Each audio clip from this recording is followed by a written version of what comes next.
So in around about 2013 and 2014, all of a sudden, these vehicles, these entities started to appear on the short-selling disclosure lists of certain European companies. And no one actually knew who they were. No one really paid much attention to them at first. They were just sort of slightly strangely named entities which had been shorting certain companies. But then in the UK, we had an example with Quindel, where one of these entities had built up a very sizable position in the company, and then Quindel shares fell very, very sharply. So what people came to notice were these sort of seemingly small, unknown, probably hedge funds, people thought at the time, were actually very, very shrewd short sellers who were clearly doing a lot of deep research into the companies they were targeting.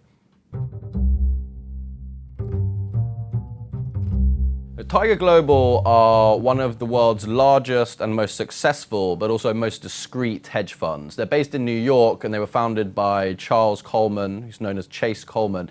And they've built up a reputation over the years for being some of the best stock pickers in the hedge fund industry. Tiger, is a very large fund, but it's also one which keeps its positions very closely, keeps its cards close to its chest, doesn't reveal even to its own investors and its own investor letters what it's shorting, but its investors are very happy with the fund, it seems, because it's performed extremely well. In this instance, it was sort of typical, I suppose, of a fund like Tiger Global to not want to disclose exactly what they were doing in the European market. There's absolutely nothing against the rules by doing that, but it meant that they were operating in a way where it was hard to tell who was behind these trades, and why it makes it so interesting that it turned out that they were using various vehicles which were registered in the Cayman Islands to basically put through some of these trades.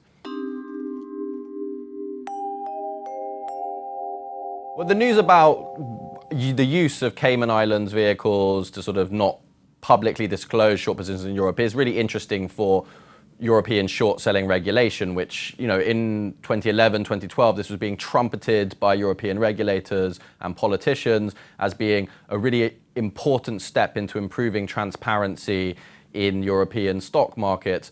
And actually what this shows is that if you want to, you can still remain anonymous. And so it sort of calls into question, arguably, what was the point of doing it in the first place and what the future of this regulation will be.